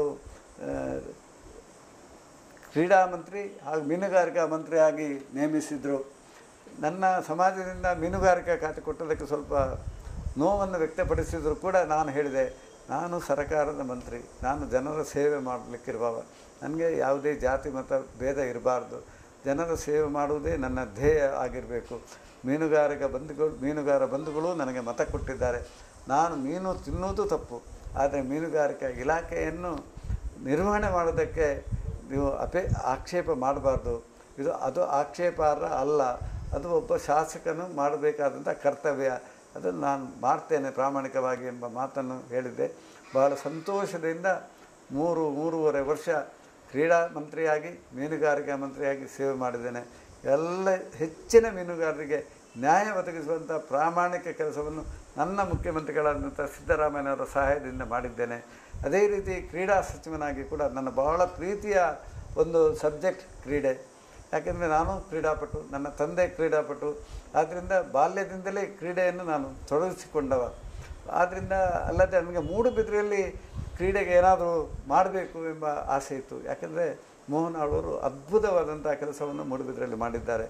ನಾವು ಇಡೀ ಭಾರತ ದೇಶದಲ್ಲಿ ಒಂದು ಪುಟ್ಟ ಊರು ಮೂಡುಬಿದ್ರೆ. ಇಂತಹ ಪುಟ್ಟ ಊರಿನಲ್ಲಿ 25,000 ವಿದ್ಯಾರ್ಥಿಗಳಿಗೆ ವಿದ್ಯಾಭ್ಯಾಸ ಕೊಡುವಂಥ ದೊಡ್ಡ ಕೆಲಸ ಡಾಕ್ಟರ್ ಮೋಹನ್ ಆಳ್ವರು ಮಾಡ್ತಾಯಿದ್ದಾರೆ. ಅದರ ಒಟ್ಟಿಗೆ ಕ್ರೀಡೆಗೆ ಅವರು ಸುಮಾರು 750 ವಿದ್ಯಾರ್ಥಿಗಳಿಗೆ ಫ್ರೀ ಎಜುಕೇಷನ್ ಕೊಡ್ತಾಯಿದ್ದಾರೆ, ಸ್ಪೋರ್ಟ್ಸ್ ಪರ್ಸನ್ಸ್ಗೆ. ಅದರಿಂದ ನಾನು ಏನಾದರೂ ಮಾಡಬೇಕು ಎಂಬ ಆಶೆ ವ್ಯಕ್ತಪಡಿಸಿ ಮನಸ್ಸಿನಲ್ಲಿತ್ತು. ಅದು ಕೂಡಿ ಬಂತು. ನಾನು ಕ್ರೀಡಾ ಸಚಿವನಾದ್ದರಿಂದಾಗಿ ಅದು ಮೂಡಿ ಬಂತು. ಯಾಕೆಂದರೆ ಮೂಡುಬಿದ್ರೆಯಲ್ಲಿ ಸ್ವರಾಜ್ಯ ಮೈದಾನ ಎಂಬ ಜಾಗ ಒಂದು 28 ಎಕರೆ ಜಾಗ ಇತ್ತು. ನಾನು MLA ಆಗಿ ಇರುವಾಗಲೇ ನಾನು ಮತ್ತು ಮೋಹನ್ ಆಳ್ವ ಸೇರಿ ಅಲ್ಲಿ ಕನ್ನಡ ಸಾಹಿತ್ಯ ಸಮ್ಮೇಳನ, ರಾಜ್ಯ ಮಟ್ಟದ ಸಮ್ಮೇಳನ ಮಾಡಿದ್ದೆವು. ಆ ಸಂದರ್ಭದಲ್ಲಿ ನಮಗೆ ಗೊತ್ತಾಯಿತು 28 ಎಕರೆ ಸರ್ಕಾರಿ ಜಾಗ ಇದೆ ಅಂತ. ಅದನ್ನೆಲ್ಲ ಲೆವೆಲ್ಲೆಲ್ಲ ಆ ಸಂದರ್ಭದಲ್ಲಿ ನಾವು ಮಾಡಿಸಿದ್ದೆವು. ಅದನ್ನು ಪ್ರಥಮವಾಗಿ ನಾವು ಕ್ರೀಡಾ ಇಲಾಖೆಗೆ ರಿಸರ್ವೇಷನ್ ಮಾಡುವಂಥ ಕೆಲಸ ಮಾಡಿದೆವು. ಯಾಕೆಂದರೆ ಇಲ್ಲದೆ ಅದನ್ನು ಒತ್ತುವರಿ ಆಗ್ತದೆ. ನಮ್ಮಲ್ಲೇ ಬಂದು ಕೇಳ್ತಾರೆ, ನಾನೊಂದು ಮನೆ ಕಟ್ಟಲಿಯಾ, ನಾನೊಂದು ಅಂಗಡಿ ಹಾಕಲಿಯಾ, ನಾನೊಂದು ಕಾಂಪ್ಲೆಕ್ಸ್ ಕಟ್ಟಲಿಯಾ ಅಂತ ಜನ ಬೇಡ್ತಾರೆ. ಜನಪ್ರತಿನಿಧಿ ಆದವ ಬೇಡ ಅಂತ ಹೇಳಲಿಕ್ಕಾಗಲ್ಲ. ಅದಕ್ಕಾಗಿ ಪ್ರಥಮವಾಗಿ MLA ಆದ ಸಂದರ್ಭದಲ್ಲಿ ಡಾಕ್ಟರ್ ಮೋಹನ್ ಆಳ್ವರ ಸಲಹೆಯ ಮೇರೆಗೆ ಆ 28 ಎಕರೆ ಜಾಗವನ್ನು ಕಾದಿರಿಸುವಂಥ ಕೆಲಸ ಮಾಡಿದೆ. ನಾನು ಕ್ರೀಡಾ ಸಚಿವನಾಗಿದ್ದರಿಂದಾಗಿ ಅದನ್ನು ಅಭಿವೃದ್ಧಿಪಡಿಸಲಿಕ್ಕೆ ಸಾಧ್ಯ ಆಯಿತು. ಸುಮಾರು 7.5-8 ಕೋಟಿ ರೂಪಾಯಿಯ ಒಂದು ಸಿಂಥೆಟಿಕ್ ಟ್ರ್ಯಾಕ್ ನಿರ್ಮಾಣ ಮಾಡಿದೆವು. ಅಲ್ಲಿ ಕ್ರಿಕೆಟ್ ಆಡುವಂಥ ವಿದ್ಯಾರ್ಥಿಗಳಿಗೆ ಕ್ರೀಡಾಂಗಣ ನಿರ್ಮಾಣ ಮಾಡಲಿಕ್ಕೆ ಸಾಧ್ಯ ಆಯಿತು. ಅದೇ ರೀತಿ ಸ್ವಿಮ್ಮಿಂಗ್ ಪೂಲ್ ಆಗಬೇಕಂತ ಬಯಕೆ ಮಕ್ಕಳಲ್ಲಿ ಬಂತು. ಅದಕ್ಕಾಗಿ 2.5 ಕೋಟಿ ರೂಪಾಯಿಯ ಸ್ವಿಮ್ಮಿಂಗ್ ಪೂಲ್ ನಿರ್ಮಾಣ ಮಾಡಿದೆವು. ಅದಕ್ಕೆ ಈಗ ಮೇಲ್ಚಾವಡಿ ಆಗಬೇಕು, ಬಿಸಿಲಿನಲ್ಲಿ ಸ್ವಿಮ್ಮಿಂಗ್ ಮಾಡಲಿಕ್ಕೆ ಕಷ್ಟ ಆಗ್ತದೆ ಎಂಬ ಮಕ್ಕಳ ಬಯಕೆಗಾಗಿ ಪುನಃ 1.5 ಕೋಟಿ ರೂಪಾಯಿ ಈ ರಾಜ್ಯದ ಮುಖ್ಯಮಂತ್ರಿಗಳಾದ ಸಿದ್ದರಾಮಯ್ಯನವರು ಸ್ಯಾಂಕ್ಷನ್ ಮಾಡಿದ್ದಾರೆ. ಚುನಾವಣೆ ಆದ ನಂತರ ಕೆಲಸ ಕೂಡ ಪ್ರಾರಂಭ ಆಗ್ತದೆ. ಅದೇ ರೀತಿ ನಮ್ಮಲ್ಲಿ ಒಂದು ಸ್ಕೇಟಿಂಗ್ ಯಾರ್ಡ್ ಇದೆ. ಮೂಡುಬಿದ್ರೆಯಲ್ಲಿ ಒಂದು ಗಾಂಧಿ ಪಾರ್ಕ್ ನಮ್ಮ ಮೂಡುಬಿದ್ರೆ ಪುರಸಭೆ ನಿರ್ವಹಣೆ ಮಾಡ್ತಾ ಇದೆ. ಅಲ್ಲಿ ಸುಮಾರು ಒಂದು 35-40 ಲಕ್ಷ ರೂಪಾಯಿ ಖರ್ಚು ಮಾಡಿ ಸ್ಕೇಟಿಂಗ್ ಯಾರ್ಡ್ ನಿರ್ಮಾಣ ಮಾಡಿದ್ದೇವೆ. ಪುಟಾಣಿಗಳಿಗೆ ಒಂದು ಸಾಯಂಕಾಲ ಒಳ್ಳೆಯ ಎಕ್ಸಸೈಸ್ ಸಿಗಬೇಕು. ಪುಟಾಣಿಗಳು ಇವತ್ತಿನ ಕಂಪ್ಯೂಟರ್ ಯುಗದಲ್ಲಿ ಸ್ಕೇಟಿಂಗ್ ಈಸ್ ವೆರಿ ಜನಗಳಿಗೆ ಪಾಪ್ಯುಲರ್ ಗೇಮ್. ಆದ್ದರಿಂದ ಆ ಪುಟಾಣಿಗಳಿಗೆ ಒಂದು ಒಳ್ಳೆಯ ಎಕ್ಸಸೈಸ್ ಅದಕ್ಕಾಗಿ ಆ ಸ್ಕೇಟಿಂಗ್ ಯಾರ್ಡ್ನ ನಿರ್ಮಾಣವನ್ನು ಕೂಡ ಮಾಡಿದ್ದೇವೆ. ಮುಂದಿನ ದಿನಗಳಲ್ಲಿ indoor shuttle court, indoor volleyball court ಅದನ್ನೆಲ್ಲ ಮಾಡಬೇಕೆಂಬ ಆಸೆಯನ್ನು ಇಟ್ಟುಕೊಂಡಿದ್ದೇವೆ. ಚುನಾವಣೆ ಅಂತ ಹೇಳುವಾಗ ಕೇವಲ ನಾವು ಕೊಟ್ಟ ಕೆಲಸಗಳನ್ನು ಜನ ನಂಬಿಕೊಂಡು ಮತ ಹಾಕ್ತಾರೆ ಅಥವಾ ನಮ್ಮ ಕೆಲಸಗಳನ್ನು ಪ್ರಾಮಾಣಿಕತೆಯನ್ನು ಒಪ್ಕೊಳ್ತಾರೆ ಅಂತ ಹೇಳ್ಬೋದು. ಅದರಲ್ಲಿ ಜಾತಿ ಧರ್ಮ ಇದು ಕೂಡ ಪ್ರಸ್ತಾವಕ್ಕೆ ಬರ್ತದೆ, ಅದು ಕೂಡ ಕೆಲಸ ಮಾಡ್ತದೆ. ಸೊ ಈ ವಿಷಯದಲ್ಲಿ ಏನು ಮಾಡ್ತೀರಿ? ಅಂದರೆ ಜಾತಿ ಆದರೆ ನಾನು MLA ಆಗಲಿಕ್ಕಿಲ್ಲ. ನಾನು ಜಾತಿ ಬಿಟ್ಟು ಇರೋದ್ರಿಂದಾಗಿ ನಾನು MLA ಆಗಿದ್ದೇನೆ. ಧರ್ಮ ವಿಷಯ ಇಲ್ಲ, ಏನಿಲ್ಲ ಅಂಥದ್ದು ನನ್ನ ಜೀವನದಲ್ಲೇ ಇಲ್ಲ. ನಾನು ಜೈನ ಧರ್ಮದಲ್ಲಿದ್ದವ. ಆದರೆ ಹಿಂದೂ ಧರ್ಮ, ಮುಸಲ್ಮಾನ್ ಧರ್ಮ, ಕ್ರೈಸ್ತ ಧರ್ಮ, SC ST ಎಲ್ಲರನ್ನು ಪ್ರೀತಿಸಿ ಬದುಕುವುದೇ ಜೀವನ, ಅದೇ ರಾಜಕೀಯ. ಇಲ್ಲದೇ ನಾನು ರಾಜಕೀಯದಲ್ಲಿ ಇರಬಾರ್ದು. ಕ್ಷೇತ್ರದ ಮತದಾರರಿಗೆ ನಾನು ಅಭಿನಂದನೆಗಳನ್ನು ಸಲ್ಲಿಸ್ತೇನೆ. ಪ್ರೀತಿ ವಿಶ್ವಾಸದಿಂದ ನಾವು ಇಲ್ಲಿ ಬದುಕಬೇಕಾಗಿದೆ. ಮೂಡುಬಿದ್ರೆ ವಿಧಾನಸಭಾ ಕ್ಷೇತ್ರಕ್ಕೆ ಅದರದ್ದೇ ಆದಂಥ ಒಂದು ವಿಶೇಷ ಸ್ಥಾನಮಾನ ಇದೆ. ವೀರಪ್ಪ ಮೊಯ್ಲಿಯವರು ಹುಟ್ಟಿದ ಊರು ಮೂಡುಬಿದ್ರೆ. ಕವಿ ರತ್ನಾಕರ ವರ್ಣಿ ಹುಟ್ಟಿದ ಊರು ಮೂಡುಬಿದ್ರೆ. ಮಾಜಿ ಸಚಿವ ಅಮರನಾಥ್ ಶೆಟ್ಟಿ ಹುಟ್ಟಿ ಬೆಳೆದ ಊರು ಮೂಡುಬಿದ್ರೆ. ಆದ್ದರಿಂದ ಈ ರೀತಿ ಒಳ್ಳೆಯ ನಾಯಕರುಗಳನ್ನು ಕೊಟ್ಟಂತಹ ನಾಡು ಮೂಡುಬಿದ್ರೆ. ಆದ್ದರಿಂದ ಈ ವಿಧಾನಸಭಾ ಕ್ಷೇತ್ರದಲ್ಲಿ ಯಾವತ್ತೂ ಕೂಡ ಯಾವುದೇ ಗೊಂದಲಗಳಿಗೆ ಅವಕಾಶ ಇಲ್ಲದೆ ನಾವೆಲ್ಲ ಪ್ರೀತಿ ವಿಶ್ವಾಸದಿಂದ ಬದುಕಬೇಕು. ನಿಮ್ಮ ಸಹಾಯವನ್ನು ಯಾಚಿಸುವ ಅಭಯಚಂದ್ರ.